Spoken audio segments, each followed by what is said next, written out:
Exploring the ocean floor or investigating an underwater cave often brings me face to face with the unexpected hazards of nature. But the hazards of a man-made waterway can be far more deadly, particularly when it passes through forbidden territory. My first encounter with a new kind of man-made hazard was about to take place at Nassau Beach Lodge in the Bahamas. I had been waiting to be contacted for a new assignment while in the company of a much more welcome and pleasant hazard, which soon fell victim to the inevitable interruption. A message informing me that my expected visitor was on his way to meet me in my room.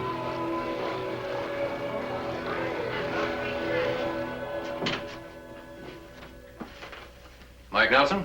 That's right. Lee Bellin. State Department, tell me about you. All set up. Good. You understand, of course, I'm here strictly in an unofficial capacity. In fact, it might even be said that this is an entirely nonpartisan and privately sponsored venture. That's legal, isn't it? It's legal, all right. That's all I care about. The man we want you to get out of Costa Delta is no ordinary refugee. His name is Fernando Casca, and he ran the only political opposition newspaper under the present dictatorship. And he may one day return as liberator of his country in the interest of the free world. Could you turn off the light, please? Sure.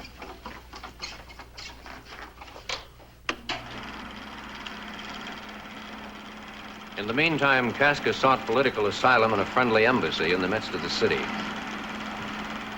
Now, as you know, Costa Delta is the stronghold of the dictatorship, and as such has the most closely guarded harbor on the whole South American coast.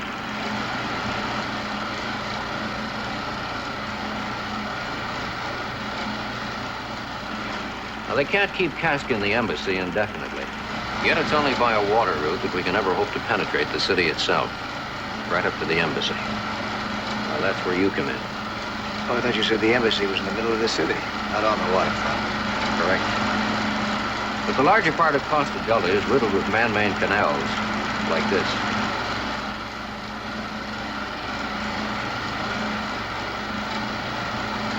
One of these canals leads directly to the embassy's annex building, which is located within its extraterritorial grounds, and is accessible by way of this boathouse. Now, it's at this boathouse where you'll pick up Casca and guide him back out to the harbor, the same way you swam in. Well, it seems easy enough. The dictatorship agrees with you. That's why you'll find the entrance to the canal so closely guarded. In fact, the watch has been doubled ever since Casca found asylum in the embassy, and the canal was recognized as his most logical route of escape. Additional guards have been strategically stationed all along this anticipated route. Along with that, you'll have to cope with the constant vigil of the harbor patrol. Avoiding this patrol must be one of your prime efforts, considering that you may be spotted by it when our float plane drops you just outside the bay and picks you up there at a prearranged time with Casca. Now, Casca, you might suspect, is not an experienced diver. Still too easy? Not for a two-way trip. Hey, why don't I make my first trip to the embassy on foot? You're too well known in your field to risk recognition. Besides, you'll need the exploratory experience to find the grill. Grill? It's something like a stationary submarine net, obstructing any underwater passage right at the opening of the canal. That's right there. I see. Now, somewhere along this grill, there's an opening that's big enough for you to slip through. Now, you'll have to find that. Oh, that's right along here, eh? That's it. Now, after our plane drops you just outside the bay, you head directly for this buoy. Oh, and here's where the plane drops. That's right. On the buoys, I see. Good. This buoy is your last surface checkpoint. Now, from there on into the embassy, you're going to have to travel strictly by compass. Always bear in mind, Nelson, that this harbor is full of eyes. And if they see that plane come down, they'll all be looking for you.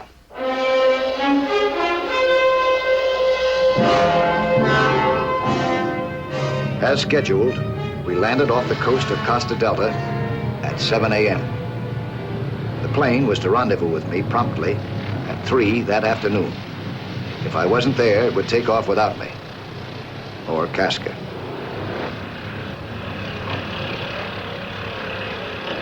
"30 seconds later, I hit the water and was on my own. Figuring that the plane might have been spotted, I tried to avoid Costa Delta's sharp eyes by heading deep as possible. I relied on my compass for further directions. My next checkpoint was just a few yards ahead. So was the harbor patrol.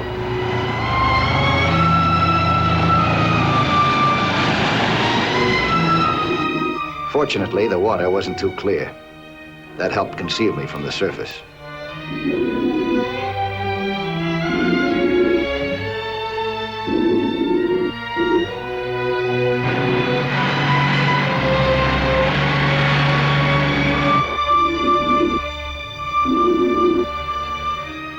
End of the first lap.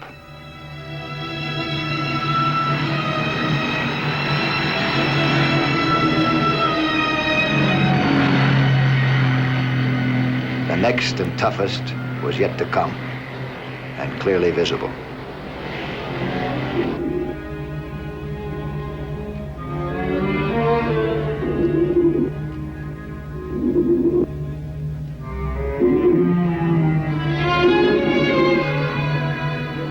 Above, the harbor patrol continued its relentless search.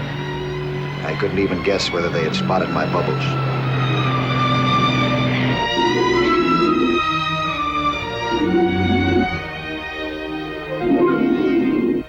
And in the murky water, I had gotten off course. The harbor entrance and its grill were several degrees off northeast.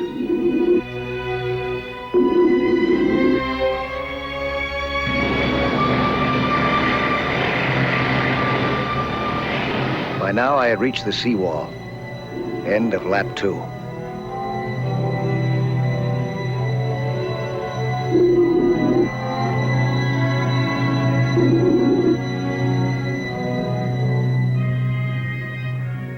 It was time to get my bearings again, even though it meant that I would again have to expose myself.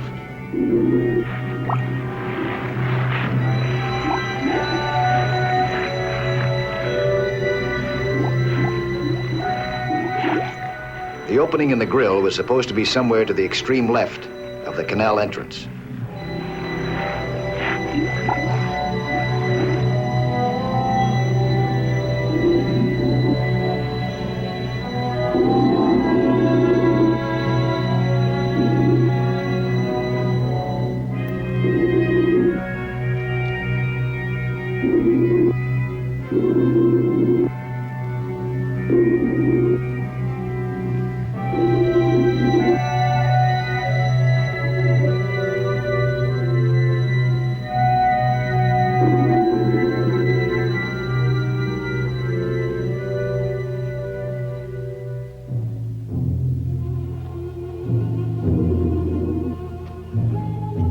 The map did not pinpoint its exact position.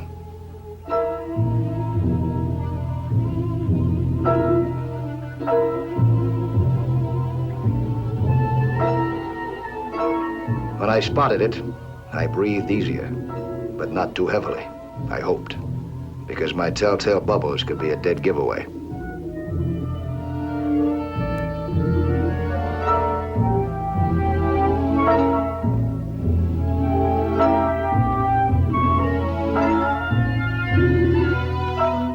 The choppy surface and some plain old-fashioned luck permitted me to slip through into the canal unnoticed.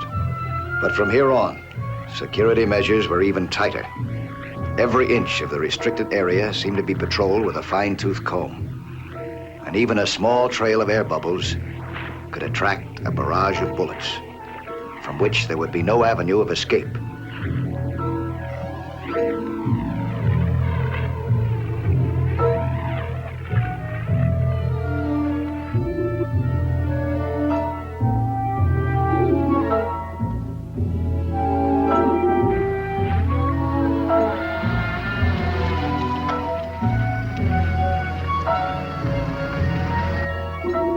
As I passed the ladder, I made a mental note of its location, just in case.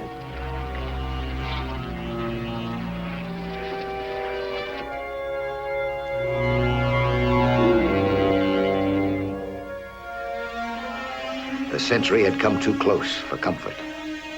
If I passed him, he was bound to spot my bubble trail. The only way to get by was to hold my breath.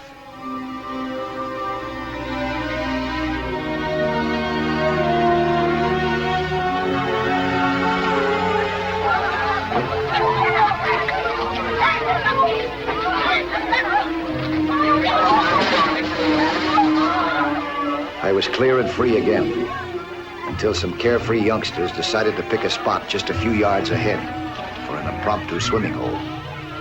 I counted on them being sufficiently preoccupied with themselves to take a chance in passing them. Their splashing might even help in covering up my path.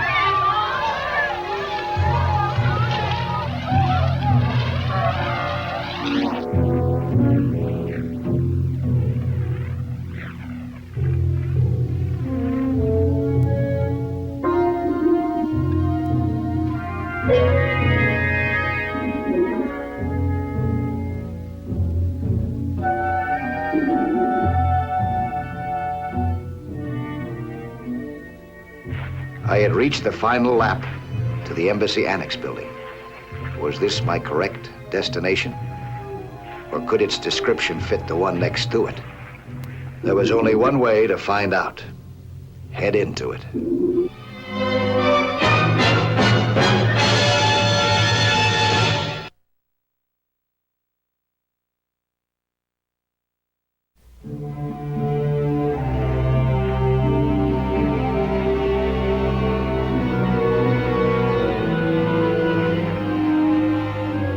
In order to save a famous freedom fighter, I had penetrated Costa Delta's closely guarded interior for over a mile.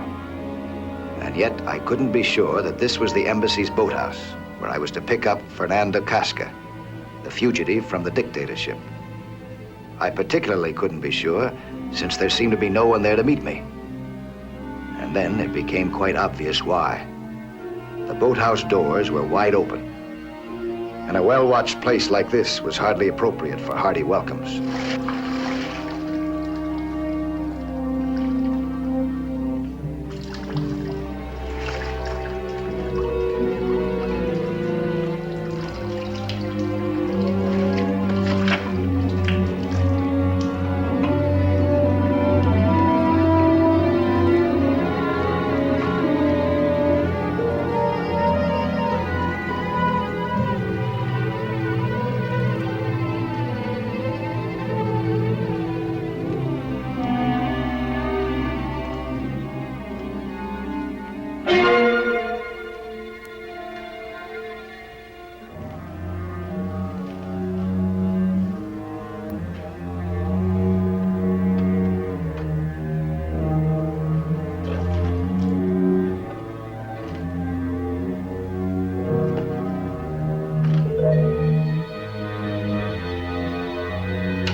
Somebody had been playing chess here, and only recently. I wanted to be sure that I wasn't the pawn.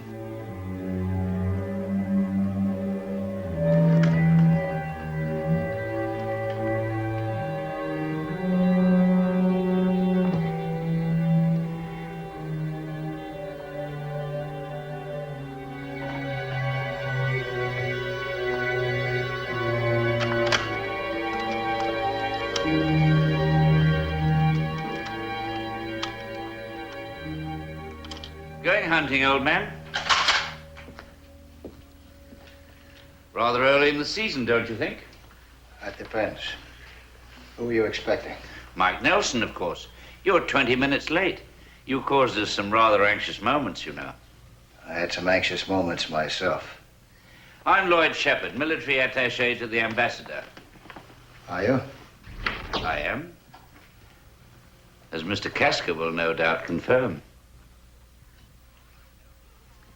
Mike Nelson, meet Mr. Fernando Casca, the man all the shouting is about.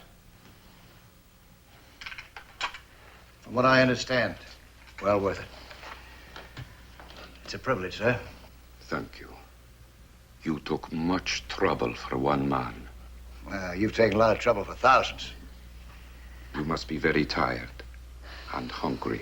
You have 1 hour to restore your energy and 1 to give Mr. Casca some pointers on diving. That doesn't give us much time. Mr. Casca's a very apt pupil. He learned to shoot the very moment they tried to capture him. Well, that's good. It's gonna be a rough trip. But not waste any time. It's all as clear as it ever will be. You can't afford any delays. The weather people report a storm brewing off the coast. If you keep your rendezvous to the exact minute, you may get out from under just in time. You sure you feel up to it, old man? The spirit is willing. Ask him about the rest of me. You're gonna be fine. Thanks. Nice meeting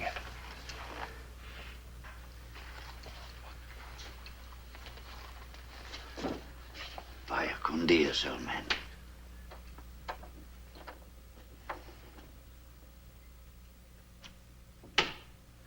Okay.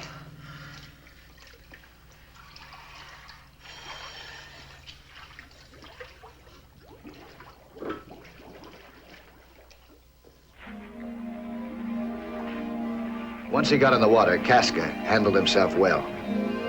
Surprisingly enough, in his first underwater experience, his breathing, too, seemed to come quite easy.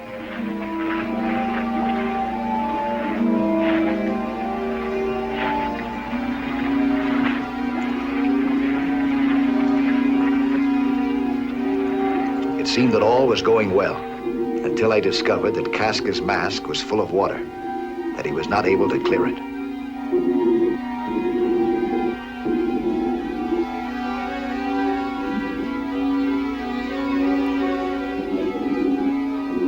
With patrols becoming more concentrated as we went on, it was impossible to surface. For an inexperienced diver, there is nothing more horrifying than water filling his mask. Breathing is difficult, and the sense of suffocation is almost too much to cope with.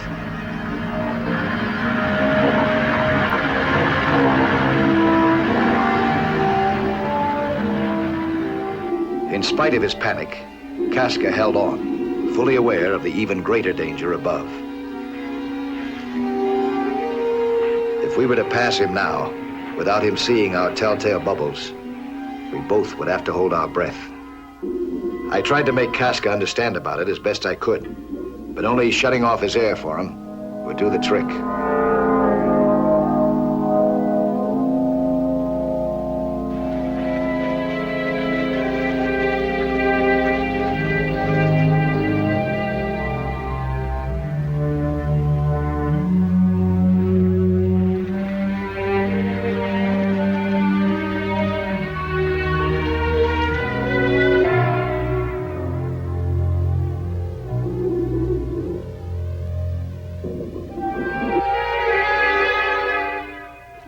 We made it past the sentry, all right. But the experience and the lack of air were too much for Casca.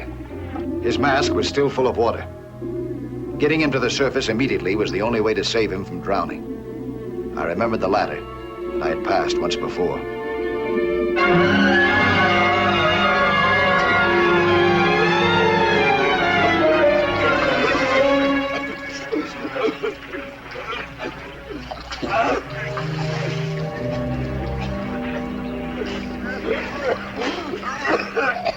You got water up your nose. Your mask isn't tight enough.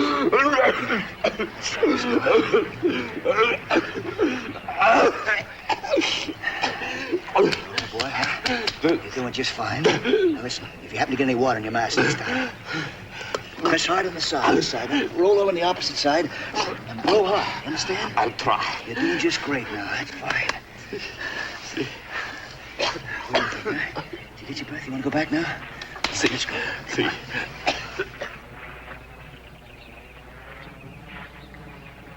We can't go in here. Spot us. Come on, this way. Come on.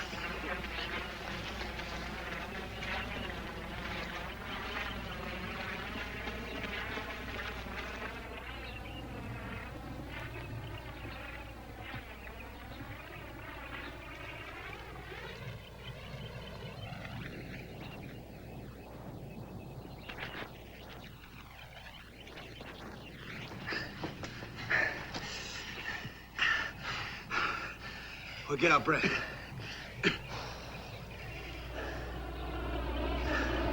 Let's get out of here.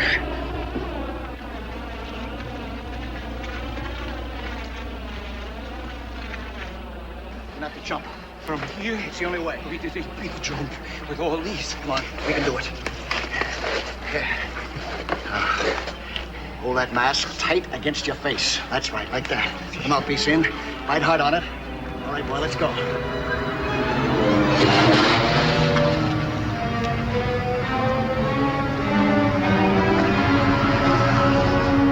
The impact of the dive had loosened Casca's mask again, filling it with water.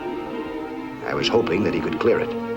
But tricks like that couldn't be learned overnight, particularly under pressure. We had to pass the canal's entrance before I could give him any help. He couldn't possibly take another air shut-off. So we took a chance by passing through as fast as our full breath would allow.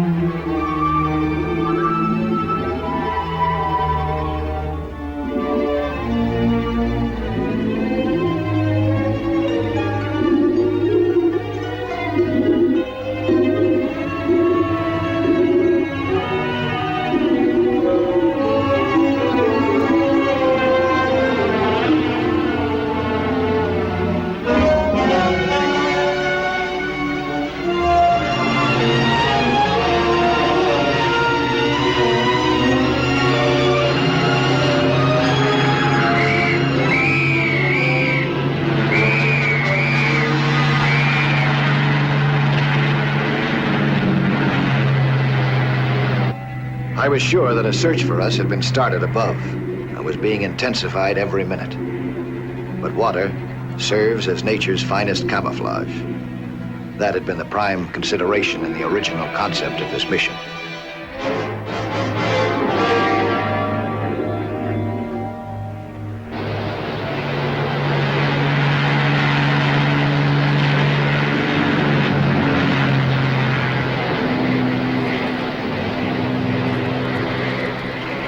Now that I had regained my bearings, and Casca seemed to have gotten a better feel of things, I thought it safer to take the home stretch at the lowest and safest level. Down here, it felt like home again. Nature gave you better odds than man.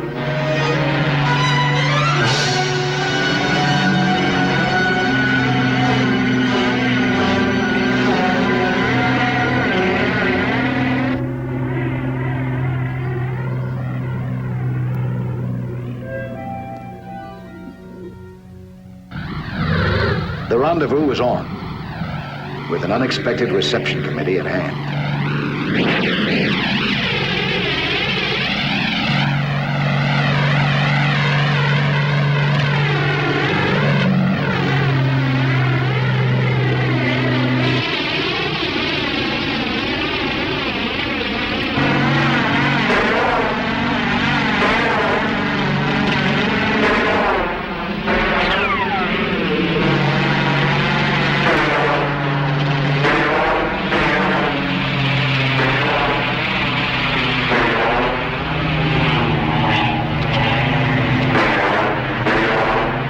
Escape was close, much too close.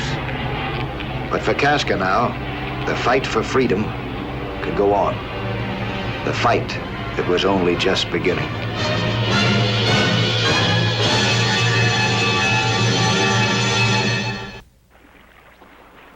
Hi there.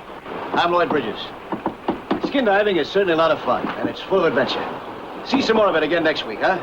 When there'll be another excursion into that fabulous underwater world of Sea Hunt.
I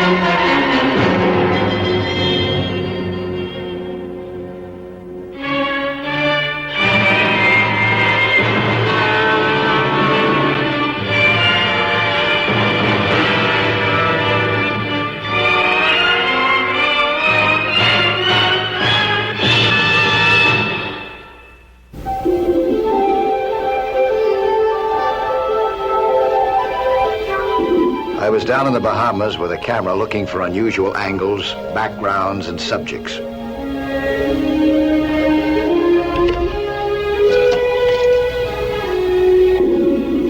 Some were a little shy, but my luck had been good.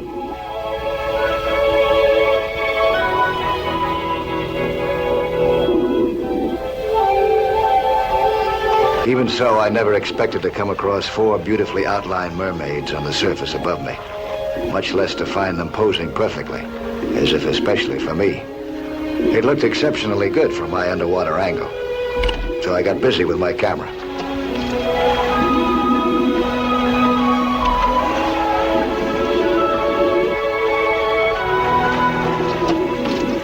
Then I moved toward the surface to see what it was all about.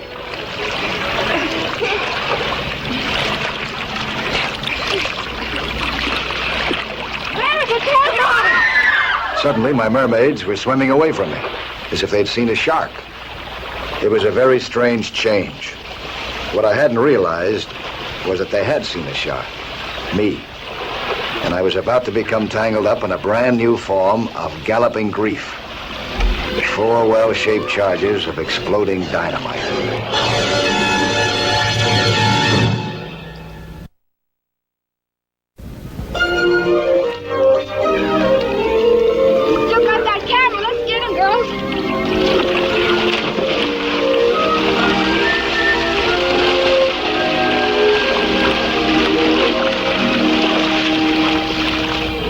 Suddenly, I was being attacked by 4 female furies.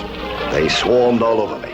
One was tugging at my camera, another was pulling on my face mask, another had my mouthpiece. I didn't know what had hit me, or why.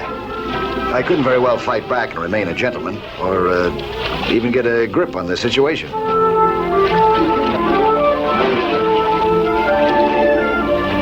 And there was no way to ask questions, or even surrender. So I did the only honorable thing that any man could do under these circumstances. I ran like a coward.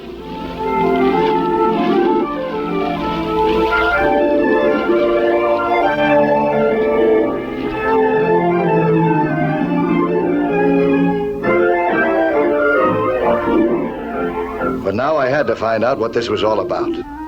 My curiosity got the better of my caution. I swam back toward their boat. I've had a lot of dirty tricks pulled on me in my life, but this one really takes the cake.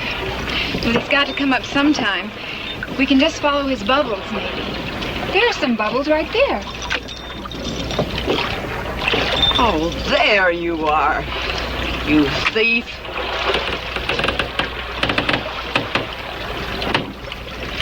I suppose you've come up because you want to see if I will pay more for your photographs than the crook who's paying you.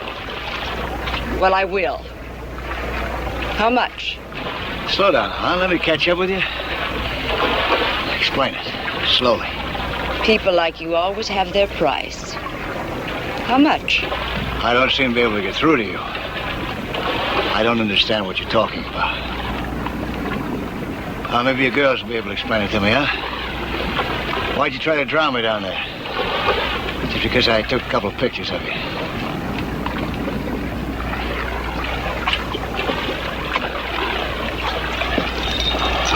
Perhaps it's possible that we've made a mistake. If we have, we owe you an apology. These girls are professional models. I design swimsuits. Our company makes them. Mr. Boothby here is photographing them for me. If our competitors can steal our styles before we can put them on the market, they can drive a $2 million corporation right out of business. Oh, that's it, huh? That's why you girls got a little rough with me down there, huh? Well, I guess the simplest way out of this is to give you this film. You can get it developed And keep the shots that I took of the girls. If you don't mind, though, I would like the rest of the roll back. Fair enough? Fair enough. Well, Mr. Nelson. nice to see you again. Come on in, girls. Hi. Oh, it's a real pleasure. Hi. I brought your pictures back, just as I promised. Oh, that's very nice of you. Thanks a lot. Sit down, huh? I want to take a look at these. How do they look? Oh, the ones of my girls are just enchanting. I never realized that underwater anything could be that beautiful. Well, those were my sentiments, exactly. That's why I took the pictures of them. Well, your pictures have given me an entirely new concept. I want to switch our entire advertising campaign, pivot it around underwater photographs. That's a good idea. It's very unusual. And I want you to take them for me. Slow down. You're going a little too fast for me again. Our swimsuits have never looked better. Well, what about the photographer you already have? Oh, I'll have other assignments for Mr. Boothby. But on this one, I need you. Oh, that's very nice. I'd like to, but I got other plans. I don't see how I... Please, Mr. Please Nelson. Say yes. You'll be the models, huh? Underwater models. Sure. You going on the water? And I'll need you to, teach them how to use those tanks and things you wear. Well, I could change my plans. When do we start?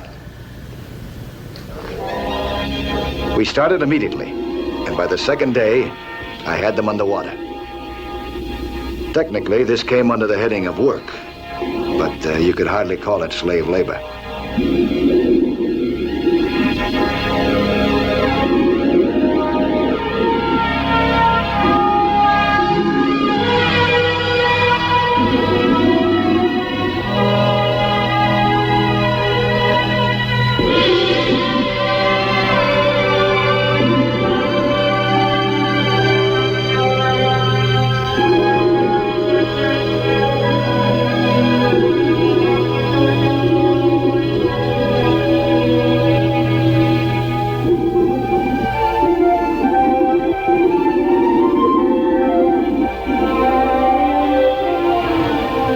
Inez had to leave, Wanda was still right there, waiting for a little more instruction.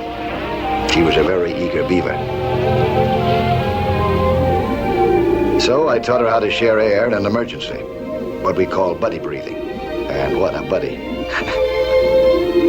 I had to admit that Wanda, a little more than Inez, had a way of, Wanda had a way.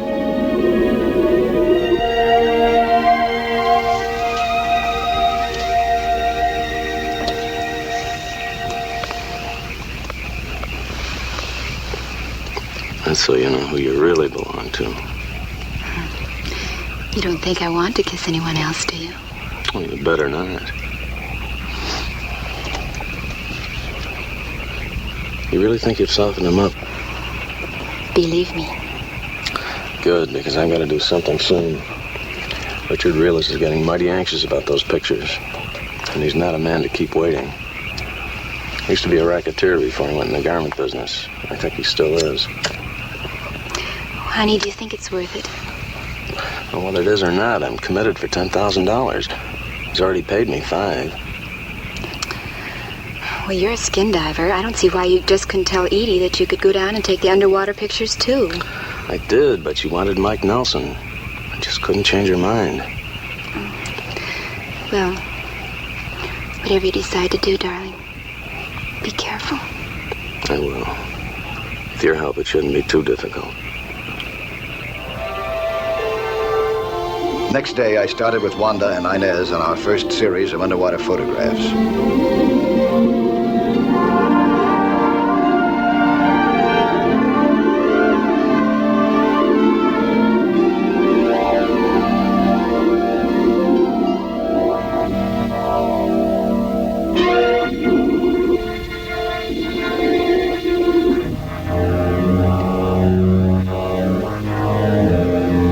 Wanda didn't quite seem to understand my signals.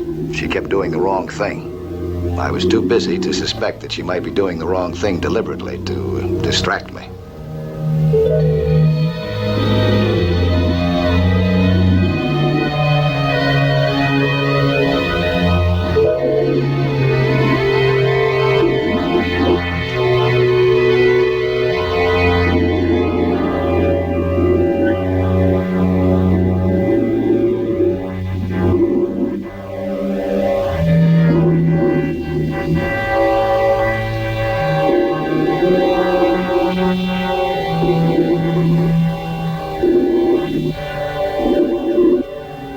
In the distance, a swimmer was disappearing fast. He had my camera and its priceless films. I went after him with everything that I had.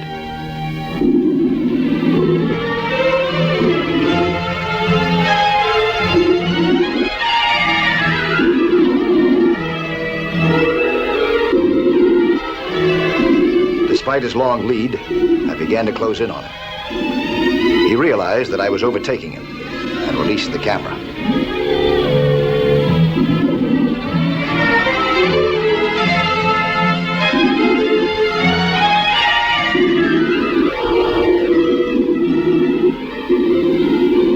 By the time I had picked my camera up again and checked it, he had reached his boat and was taking off.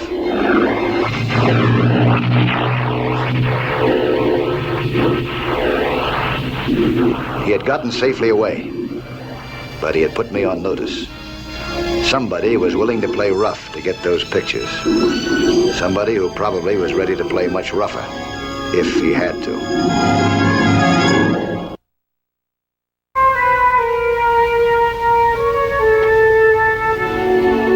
I was in the Bahamas acting as an underwater photographer for a famous designer of bathing suits, Edith Judd.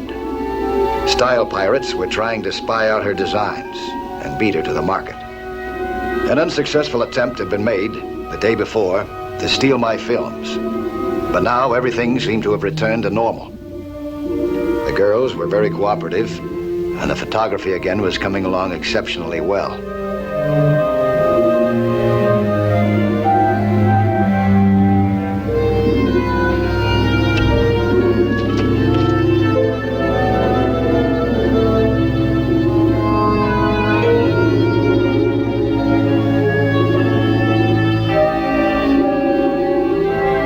One fact kept bothering me.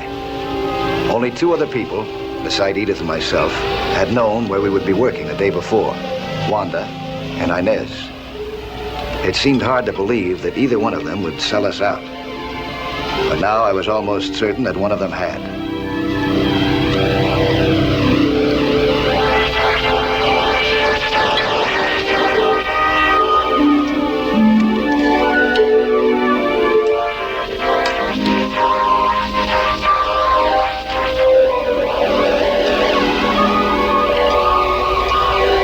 There was a streak of jealousy in Inez. She didn't conceal it too well. She was the one that I suspected, but I tried not to give her any indication of it or any tip-off. Hi, Edie.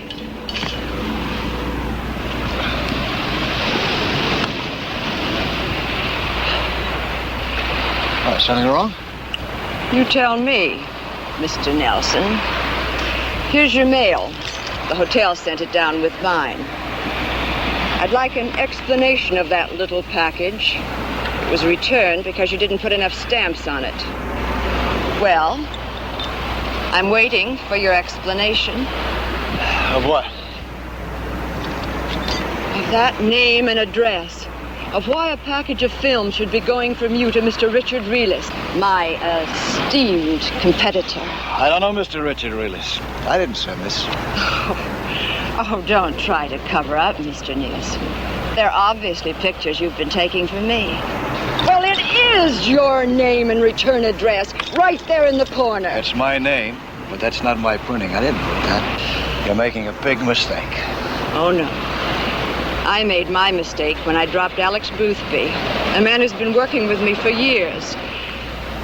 And as of tomorrow, Alex is taking over again. And as of right now, Mr. Nelson, your services are terminated.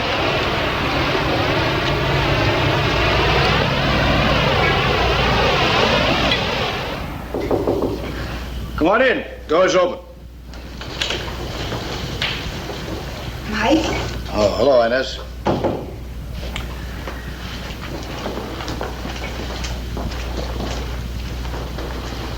Mike, I just wanted you to know that I think Edith is being very impulsive and very foolish. Thank you, I agree.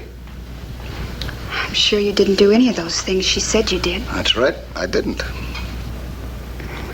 Well, I just wanted you to know that. Thanks. Nice of you to come in and tell me.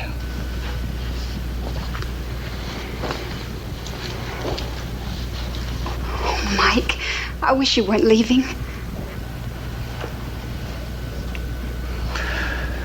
Well, I'm glad to know that I'll be missed.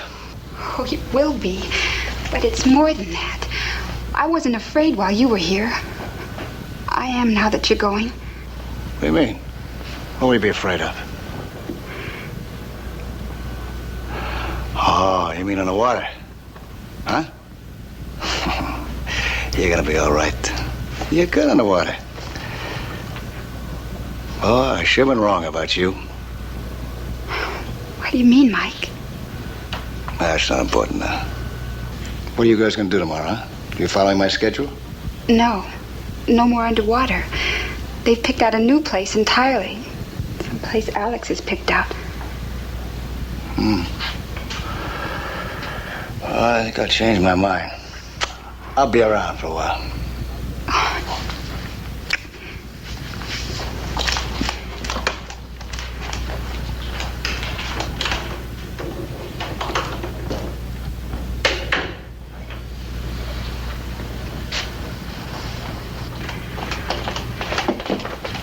Hello, dear.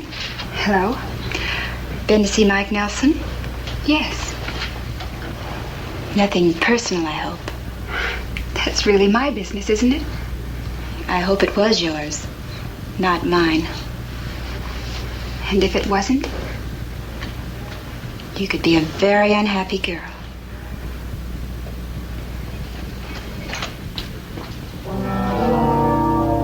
I was relaxing at the hotel with a new friend that I had made when I was paged for a phone call. I expected it to be Inez. But it was Edith. She was frantic. There was trouble. She wanted my help quickly. Boothby had selected a place called Beauville Rock and the caves within it as a photographic background. The moment I heard Beauville Rock, I knew what the trouble must be. This was the wrong time of year for Beauville Rock. At low tide, the rock looked okay to anyone who didn't know it. But at high tide, it became a raging death trap. At least twice a year, unwary people were marooned out on the rock. And several had been swept to their deaths by the high waves and raging tides. When I hit the beach, I needed only one look to tell me that my fears were well-founded. For Boothby to send anybody out onto Beauville Rock to pose was nothing but a cleverly concealed form of murder.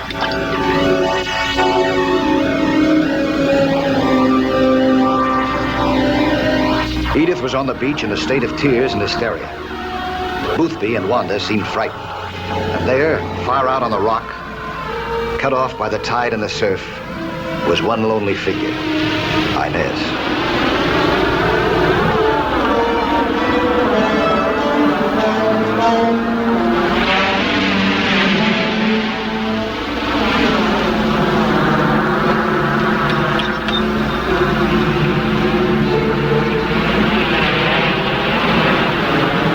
To know Beauville Rock very well when I was searching for an old Spanish treasure ship. I had never tried to reach it in conditions like this.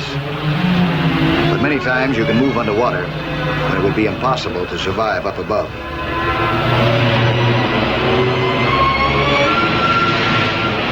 There was a hollow in Beauville Rock. If I could ride the tides into that hollow, I might be able to reach Inez.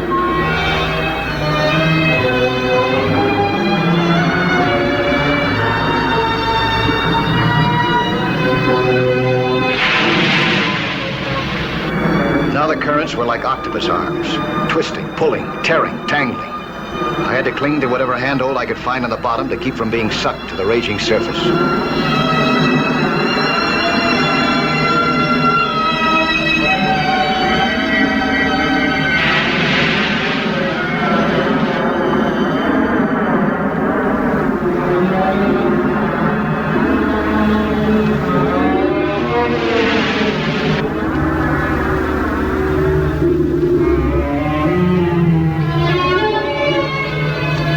I was behind the main rocks, into the hollow, and quieter waters. But worse was to come.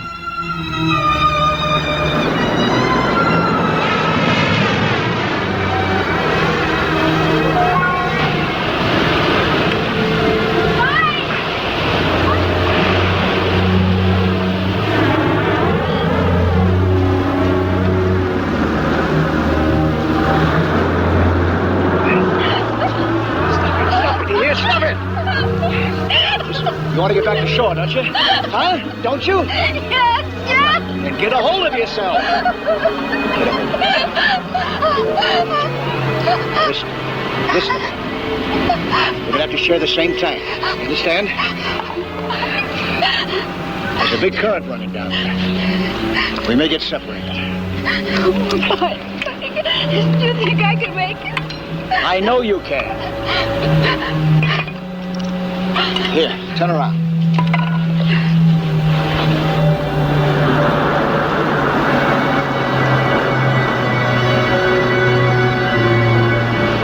Here. Now, don't forget. Hold on to me real tight, huh? I'm depending on this for my air, too, huh? Come on now.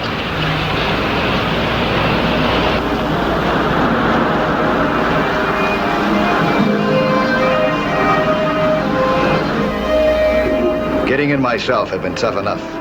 Getting back with her would take everything that either of us had.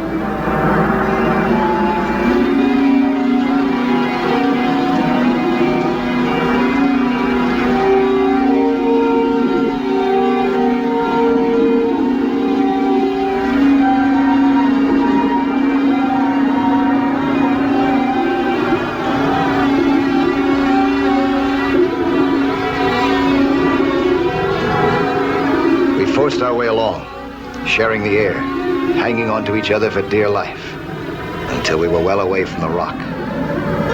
Then we fought our way along the bottom.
Why was he trying to kill you? Huh? No, I guess he was afraid I'd tell what I knew about him. About what? That he was working for somebody else? For realists? Well, why didn't you tell me this before? I wasn't sure at first, and then... I don't know, I guess I was scared. Fool I've been. Oh, and Mike, can you ever forgive me? Finesse will forgive me.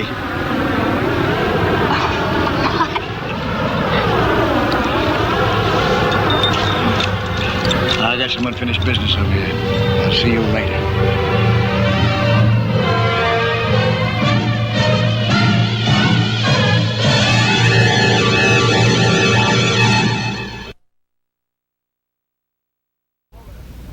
Hello there.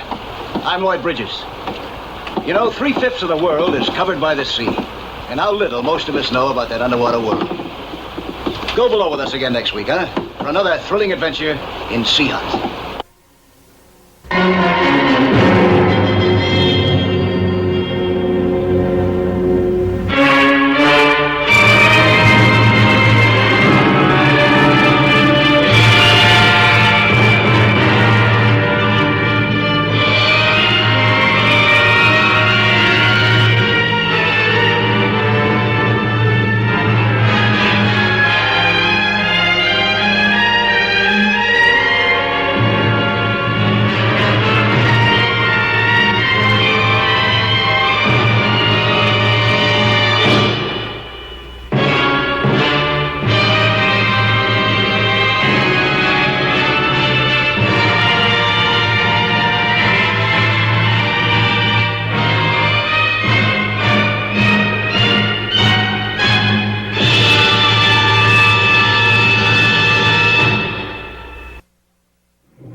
An intelligent diver is always alert to what's on the surface above him.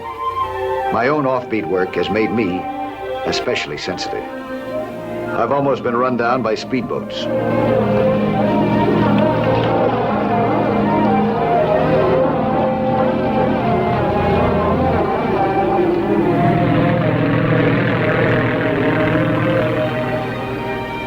I've had to work much too close to water skis for comfort.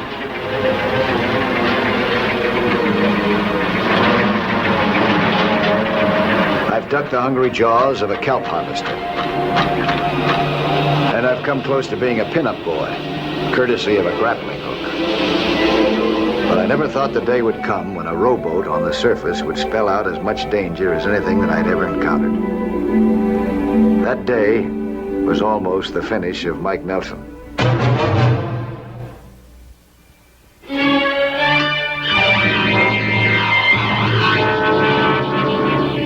The whole purpose of this gadget is to take pictures of something on top from underwater without being seen. Good. Just what I need. It's buoyant underwater. Open it up like that, sir. Ah, yeah. Very clever. Mike, the top gang leaders, a dozen or so in the country, are holding a secret meeting. First in over 2 years. Oh, like that Appalachian meeting up in New York, huh? Right. Except that the old leaders have been exposed, and the fellas at this new meeting are the new faces in the syndicates. Faces we don't even know about in many cases. Those are the ones you want me to take pictures of, then, huh? Right. Oh, the meeting must be near the water. It's right beside the water. Did you ever hear of a mobster named Louis Ermel? Yeah, I've seen his name in the papers. Yeah, well, Louis has a baronial estate on a private lake. It's completely secluded. They're fenced in, and all the access roads are guarded very heavily. And that's where the meeting's going to take place. Well, assuming that I can get into that lake, what makes you think that they're going to stand still while I take pictures of them? Well, Louis Ermel is one of these barbecue nuts. He's already ordered the meat, charcoal, all the trimmings to throw his boys a big feast out there on his terrace, which is right over the lake. And they're all going to be right out there. Yeah, I see. But what I don't understand is why you fellas just don't raid the joint and take them all in. Well, we're going to do just that. But there's many a slip between plan and execution. So I figure if you can get pictures of these fellas before we arrive, then it doesn't make any difference, you see, if they get away when we pile in there. We'll have plenty of evidence. If I can get the pictures. Right. Mike, I want to tell you something in confidence. Now, we've been trying all over the country for the last 2 years to lay our hands on the big fella, Norm Brown. Norm Brown? Mr. Big himself. Hey, it'd be great if you could get a hold of him. Yeah. But he's a slippery one. Every time we just about get our hands on him. Maybe I could dream up a way to hold him there until you make your raid. Man, if you could, we'd serenade you all the way down Main Street with the police department band. Let's hope that they're not playing the funeral march.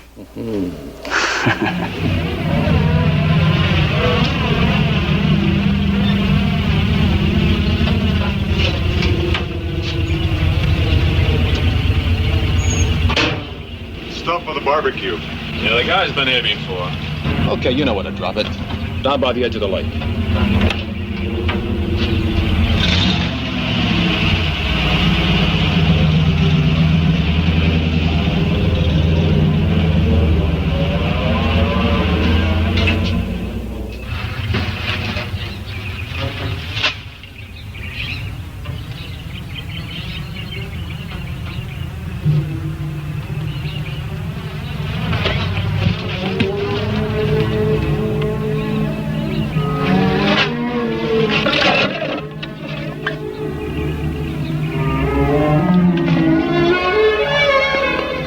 The truck driver was one of Miles's men. They had gotten me into the lake. The second sack contained my scuba, my fins, my periscope camera.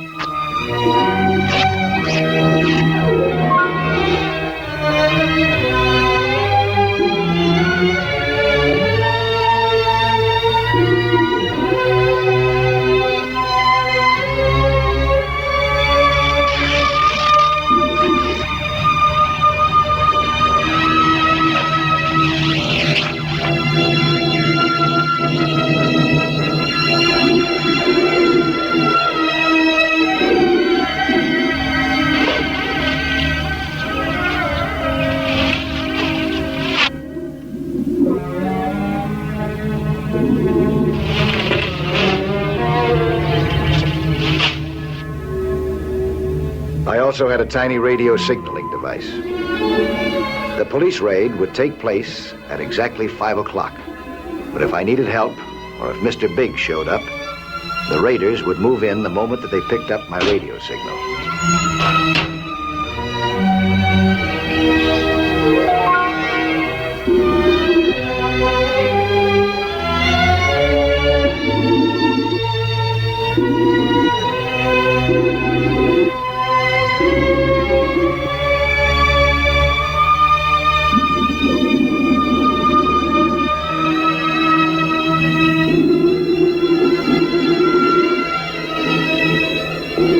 The periscope was fitted with a reflex-type camera with a telephoto lens. On the ground glass viewing plate, I could see everything in range.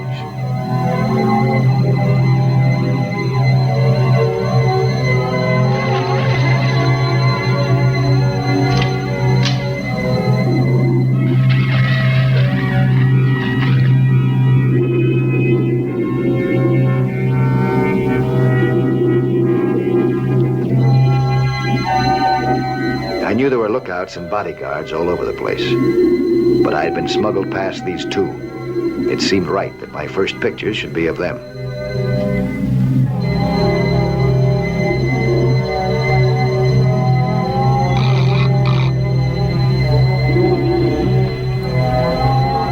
Then I turned my lens back toward the terrace to watch for the big game.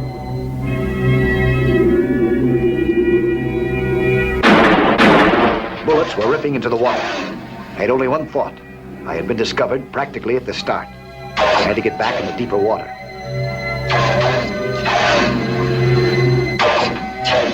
Then I realized that the shots were nowhere near me. I couldn't know that I wasn't the only one jolted by the shooting. Hey, you guys! What's the matter?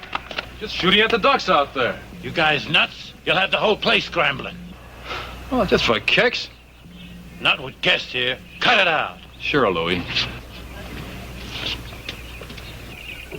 I had been scared out of 5 years' growth before I realized that I wasn't the target. But then I discovered it had been a very costly episode at that. My little radio signaling device was missing. It had fallen from my belt somewhere, and apparently it was obscured in sand. I started looking for it.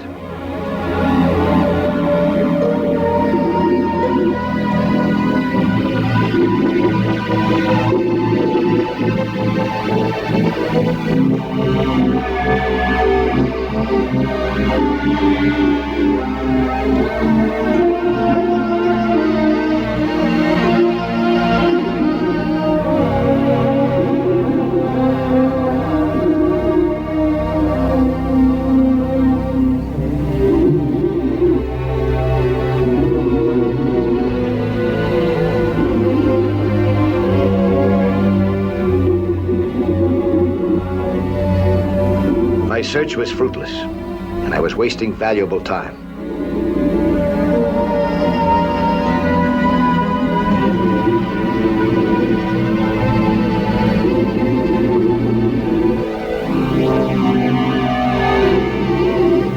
It was good that I took another look. Louis Amel's guests were coming out into the terrace.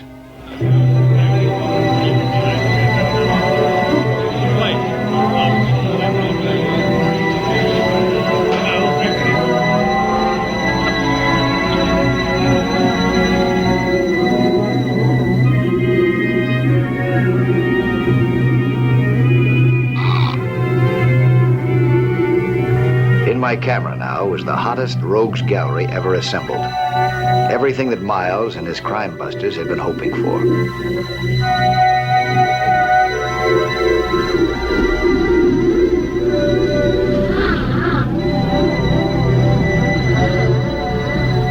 Then I noticed that they'd all begun looking in the same direction, toward the other end of the lake.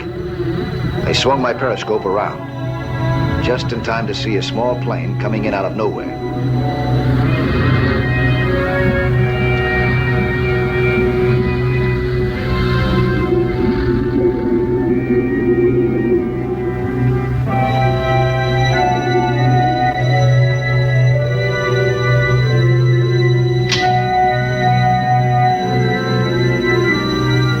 Was anchored some distance away from the house. A rowboat was taking its passenger ashore.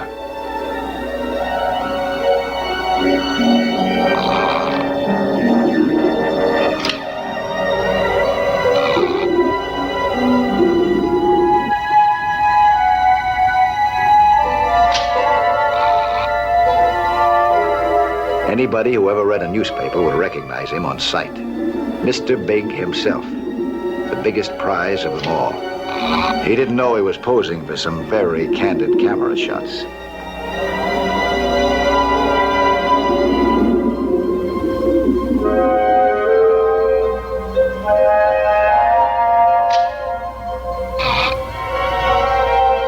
Without my radio signaling device to bring the police in immediately, I had to figure some way to keep him there till the pre-planned time for the raid.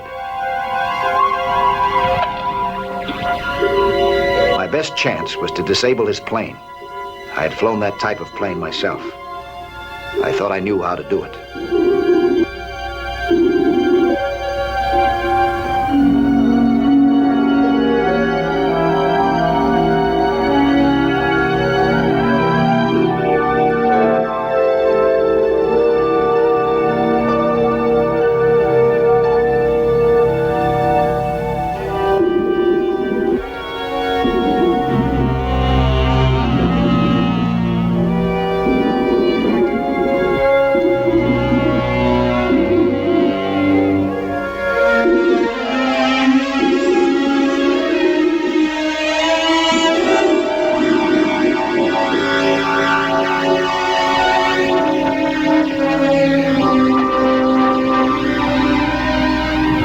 Every eye was on Mr. Big.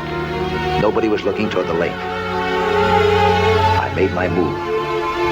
My objective was to cut the fuel line, if I could just get within reach of it.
The pilot was a real eager beaver, but I couldn't let him get to that plane.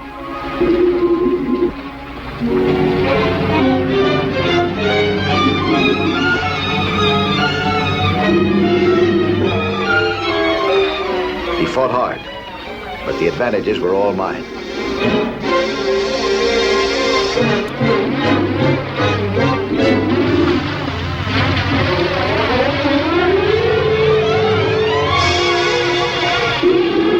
When I let him go, I was sure that he'd have to do a little recuperating before he could make any repairs. Now, the most sinister group of criminals in the country knew where I was.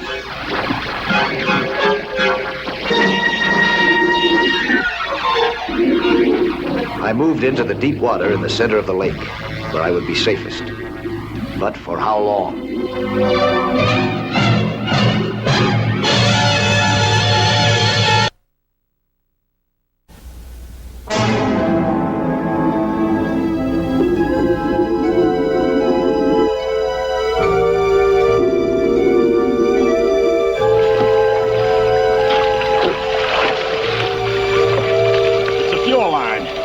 figure out a way to fix it. How long will it take?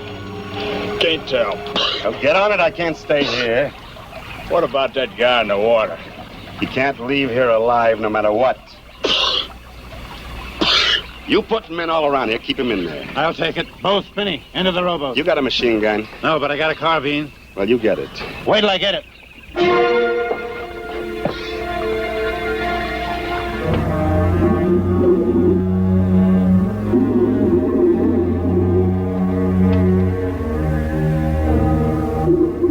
When I saw the rowboat leave the dock, I knew it was after me.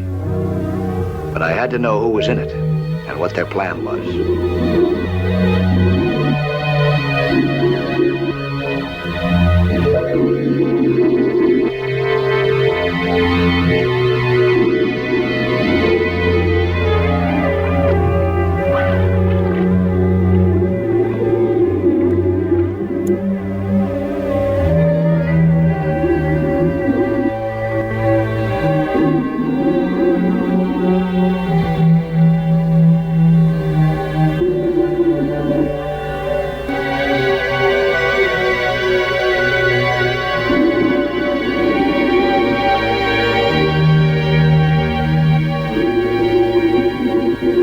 I parked the camera where I was sure that the police would dredge it up sooner or later. The pictures in it would serve their purpose, no matter what might happen to me.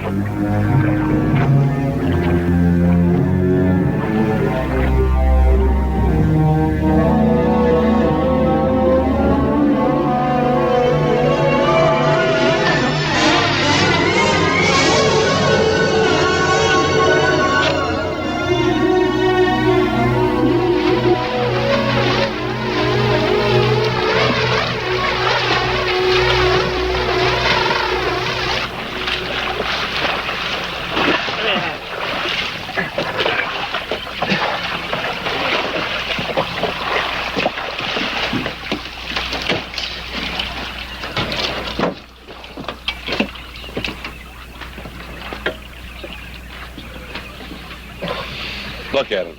Half drowned. Well, what do we do about him now? Joey. Yeah? You were the best bomber we ever had. You still know how to make one? Sure. There's stuff in the house. Sam will show you where it is. How long will it take you? A big one? 20 minutes? Go. That's how we kill fish in the lake. Knock him out with concussion. One good bomb in there and he'll come floating to the surface, belly up.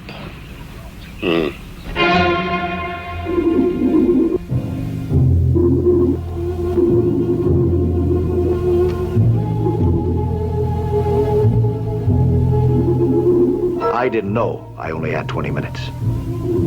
I had something else. An automatic carbine.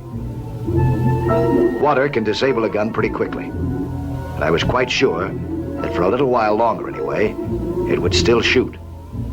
Now I might have a chance to fight back.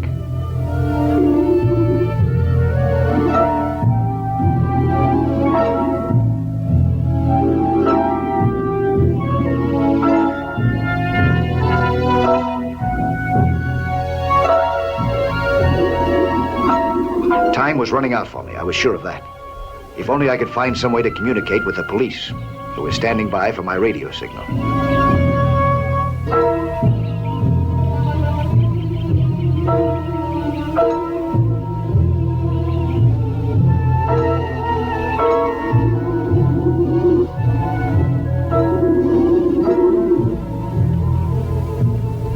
I slipped into the shallowest part of the water again, trying again to find the radio. With mobsters every few feet along the shore, it was a desperate thing to do, but I had to do it.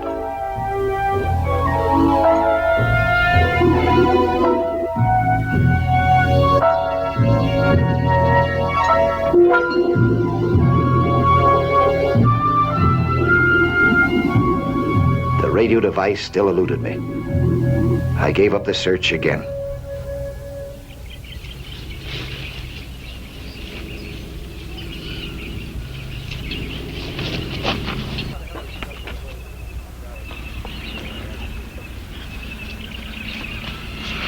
What about Joey and the bomb? Where is he? Just another few minutes, another few minutes. Everything is just another few minutes, even my pilot.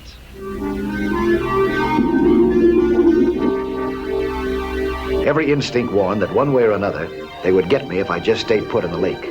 My one hope was to get the police started ahead of time, but they were waiting to hear from me.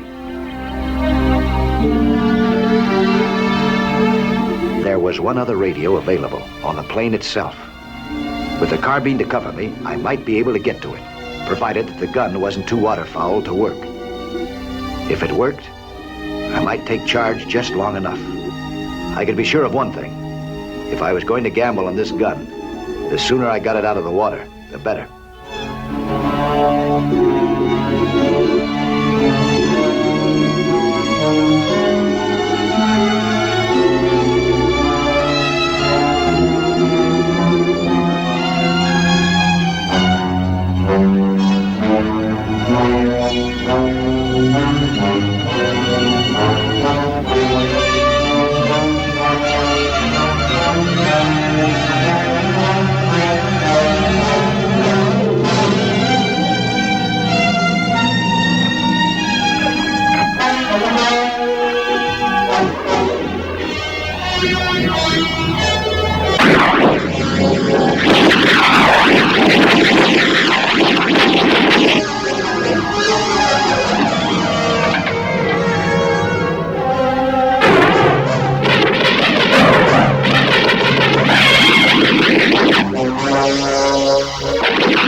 Orlando Tower, emergency. Relay to state police for Mike Nelson. Move in, move in.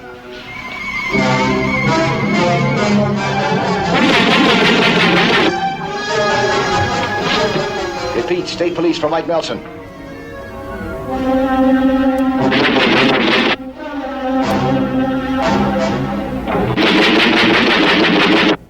Orlando Tower, emergency. Relay to state police.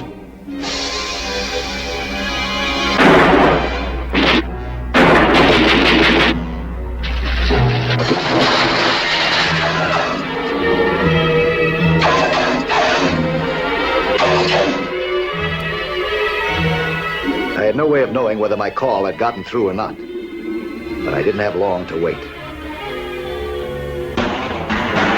Above me, I could hear a new flurry of shots, but no bullets were striking the water.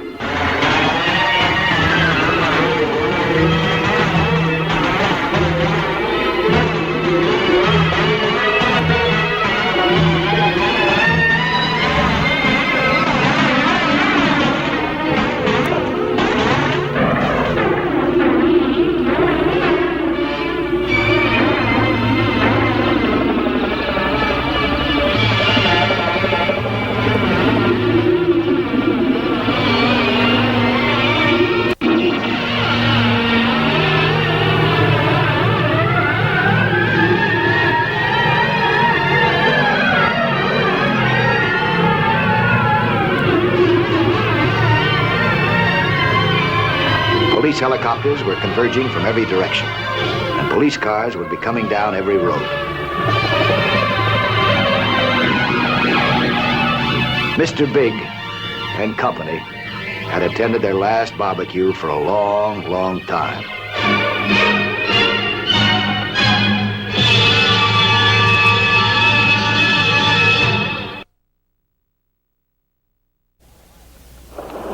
Hi. I'm Lloyd Bridges, inviting you to join us for another action-packed story of underwater adventure 1 week from today.